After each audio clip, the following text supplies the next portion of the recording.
So starting outside, we have the Foxtail Fern. She's pretty, fluffy baby. Then we have, in this flower pot, is a seed of a Sago Palm that I just planted a few days ago. Then we have our Vincas. Right here. These are the ones I was talking about on Instagram that I bought these for $1 each. So I got 4. I got 1, 2, 3, 4 for $1 each at Home Depot. And when I bought them, they were like just that, just one by itself. And now they've spread out to this, just from Miracle-Gro.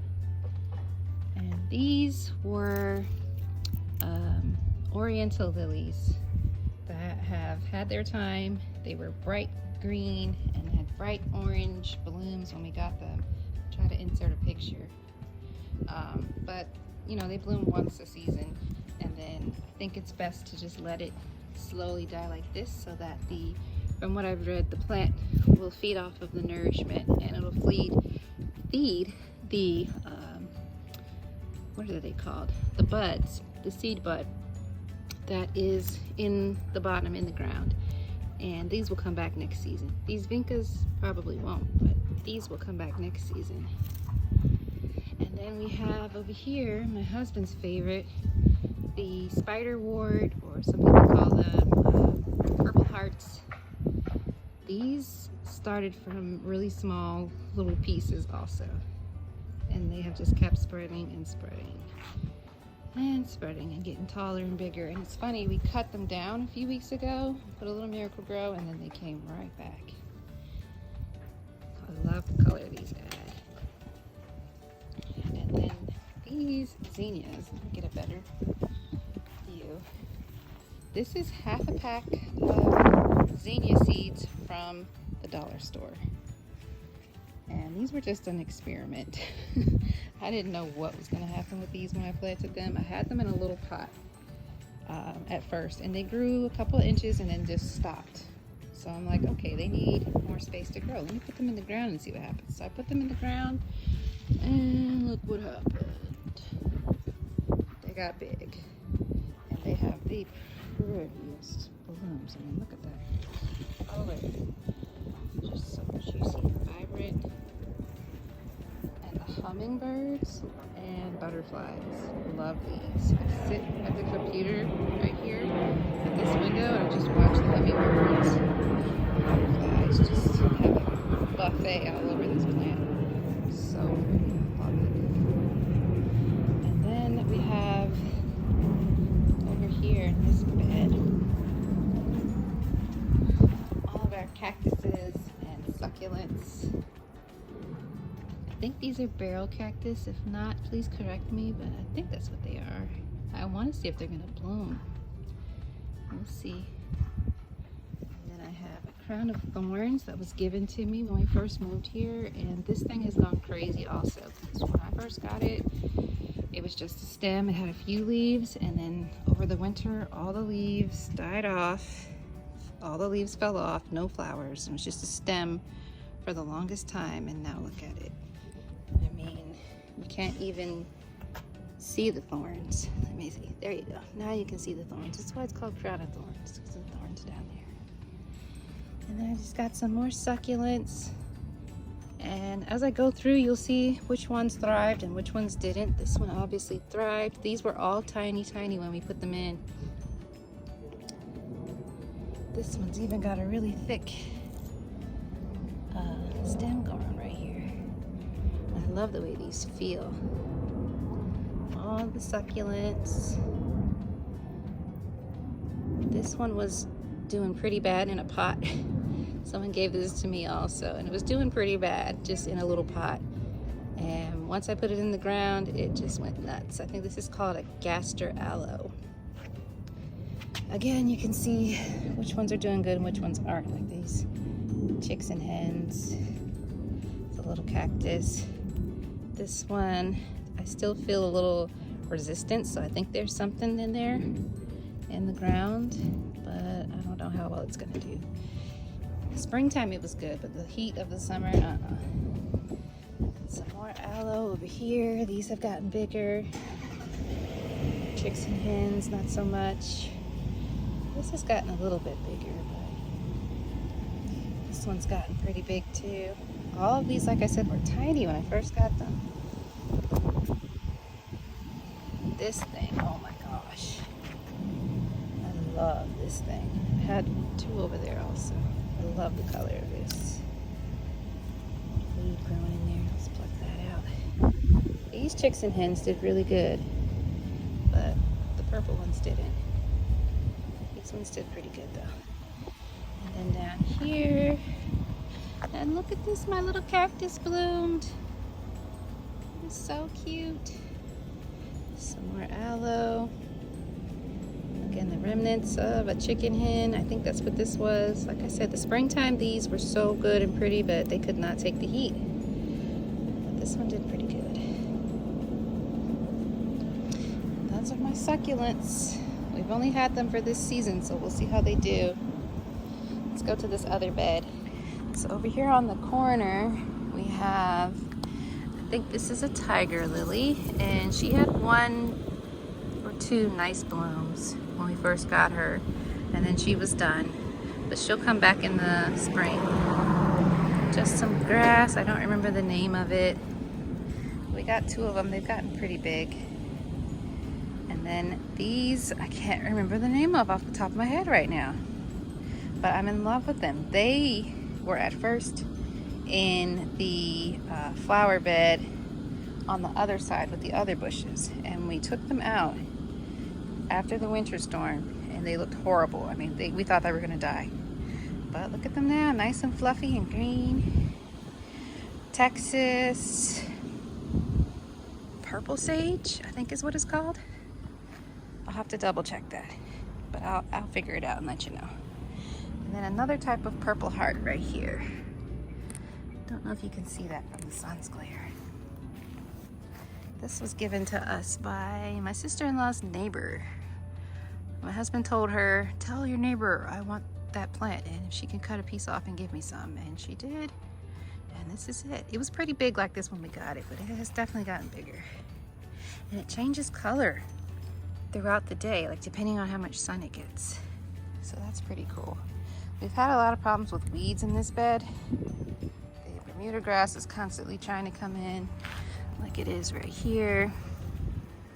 And this type of weed or grass, I can't remember what it's called, either sage nut, I think is what it's called, or something nut. Here's the Bermuda grass trying to come in. And mind you, we put weed killer and weed barriers and rocks, everything we could to stop the plants from coming in. I mean, the weeds. They still came. So there's that bed. Not much to show over here, just some ornamental bushes which are struggling a little bit. I think I need to fertilize them more often. I have fertilized them in the past, but probably need to get them on a more regular schedule. And we got these 3 from someone who was getting rid of them, so they definitely needed some TLC. These ones were along the house, or no, the driveway, where the succulents were when we took them out and moved them here. And this Bermuda grass, I mean, is relentless. When I see it, I just try to pull it all the way up. It's hard to get it all out. If you don't get the root, it's gonna come right back. And again, here we plant, or not plant, but we put weed killer and weed barriers. So I don't know how the grass just keeps on coming back. I feel like we need like 1 or 2 more bushes here. But we'll see how these do first. My problem child that I have been reluctant to show is my Sago Palm. This is the seed, or the plant I got the seed off of, but this is a sago, a king sago palm, and it's actually not really a palm tree. It's more in the fern family. It was in the ground right here. When we first got it, we put it in the ground right here.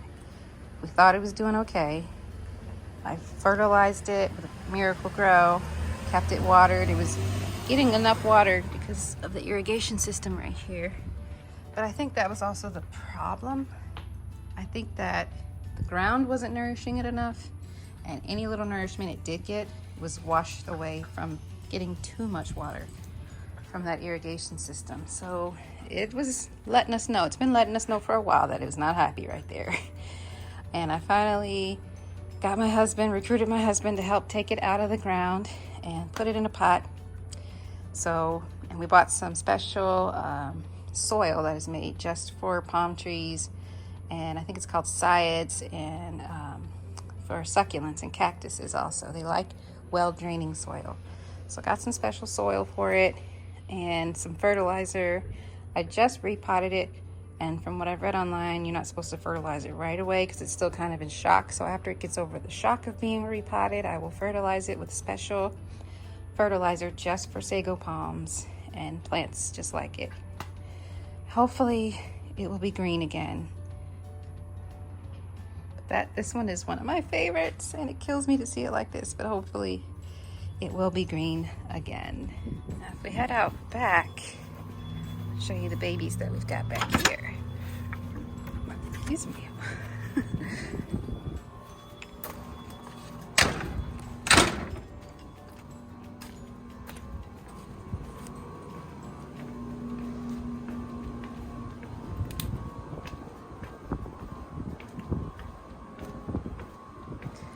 So another palm. Now this one I think is called the Mediterranean fan palm. And if I'm getting these names wrong, please let me know. I'm no expert. This one was given to me by the same person that gave me the sago. And she would be happy if she saw this one. She'd be disappointed if she saw the sago. But this one, our HOA told us we were not allowed to put in the ground. Therefore, it is still in a pot, and it will probably stay in a pot. But it's doing good right here. It's even got some new fronds growing, I can see. So that's the Mediterranean palm. This is my other baby. Oh my goodness, my problem child. This one has given me the most trouble. This one was given to me when we first moved in. It is a hibiscus or a swamp mallow. I have had bug problems on here. I have had problems with all the blooms falling off before they open. The bugs are still a problem, but not so much so where she's not opening.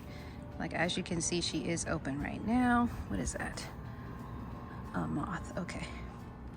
Anyway, she's opening right now, which is making me really happy. In fact, I was coming out here almost every day checking on it, and I would just be so shocked and amazed when I saw that she was opening her blooms. And now I'm almost like numb to it because she's been opening so much. But she's grown a lot since I got her. When I first got her, I would say she was probably about this high. So all of this is new growth. So she's definitely growing. I was trying everything to keep the bugs off of her. And sometimes her leaves would turn brown. I even tried cutting all the leaves off the bottom because I thought the bugs were hibernating and like collecting at the bottom under the leaves. And I had the silly idea that I would braid the stems together like I've seen some hibiscuses. But she's too old for that. Her stems are already pretty too hard for that. So the leaves grew back and she's still blooming, still budding. Never had a problem having buds. She's always had buds. But almost the entire summer she'd have like 15 buds and none of them would open. They would just fall off like that one. They would just fall right off. And I would open them up and it would be a big old juicy worm inside, or like bug eggs or something. Tried all kinds of things to get the bugs off. But I think in the end, the thing that worked was just hosing her down every couple of days. And the cooler temperatures seem to be working also, because it's been getting down in like the 60s and 50s even at night. And voila, she's opening up, showing all her goodies. So that's my hibiscus. And then over here, my husband's propagating some more purple hearts from the front yard. And then I have another aloe, which hasn't given me too many issues. I had to cut her up a little bit when I first got her. I had to figure out where she liked to be. She doesn't like full sun, actually. She likes partial sun. So right here in this corner, she gets a full blast in the morning, but in the afternoon, shade. And she's stayed green all summer with that combo. Just a little bit in the sun in the morning and then shade the rest of the day.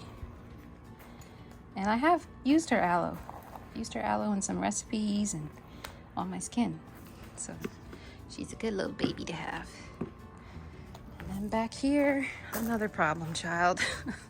Got a lot of problem childs. This is a lemon tree. And my sister-in-law gave me this a couple months ago, and it was in a smaller pot. So I thought, oh, maybe put it in a bigger pot and it'll start growing. Nope. This thing has been the same size since I got it. Probably back in like, I don't know, early June. Hasn't gotten any new leaves, hasn't gotten any bigger. Asked around, did some research, found out citrus likes to have a gritty, well-draining soil also. So I put some sand in it. I mixed some sand. And we're gonna see how that works. That was just a few days ago. So we'll see if that works in full sun. She gets full sun all day right here. If the sun is shining, which it's not right now, but. So we'll see if that helps. If not, I might just bring her inside for the winter and see what happens. She's stayed alive all this time. Like I said, she just hasn't grown. So we'll see. That's all the outdoor babies. I guess my husband would say the grass is his baby, but not back here because we have a dog. And dogs and green lawns don't mix, as you can see. So my indoor babies, and you can hear my husband, he's working from home a little bit, but I'm gonna try to talk over him. This is my snake plant, our mother-in-law's tongue. Got it from a friend when we first moved in. Pretty easy plant. Just water it every couple weeks, and my app tells me to. And she seems to like this little corner. She gets some good light over here. And that's her. I love the pot she's in. Got this pot for like half off at Hobby Lobby. I want a new stand, but I love the pot. And that's her. And she's grown since I've gotten her. I think, I want to say this leaf is a new leaf that has grown up in the past couple of months. And this one too, I think. I'm gonna have to prune her a little bit more, but she's doing good. And then over here, I cannot pronounce the name of this plant to save my life. Phylodendron. This was a housewarming gift. And not much to say about her either, except how pretty she is. Look at that shine. A friend told me to rub banana peels. Just eat a banana and take the outside or the inside of the peel and rub it right on the leaves. It gives the plants nutrients and shine. So I've been doing that, and she seems to like it. And I think these are some new leaves. Right here, these are new.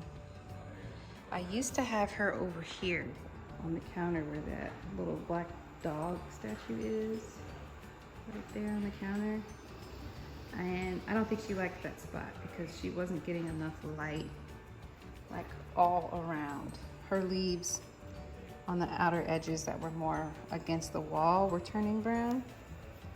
And so I decided to move her over here, get more of that light action, and get some action from this side also. And she seems to like this spot. So we're gonna keep her here. And now we'll go to the bathroom and I'll show you my last baby for the day. There's the fur baby. Say hi. Say hi, Pooch. Here is my newest baby. This is a rubber tree plant. Again, from a friend as a housewarming gift. And she is just exquisite. I mean, even just right here in front of this window, she looks like a work of art. I mean, ignore the towel, but just the window. She looks like she should be in a museum. And she seems pretty easy. She's had some new action growing right here. I do the same thing with the banana peel on her. And I even took half a piece of a banana peel and stuffed it in the dirt to see what would happen with that. I haven't seen any major changes, but it might be too early to tell, so we'll see. But this is the last baby, the rubber tree. And I'm told that they get pretty big, so I can't wait to see her get bigger and taller and fuller and fluffier. So that's it. Those are all my babies.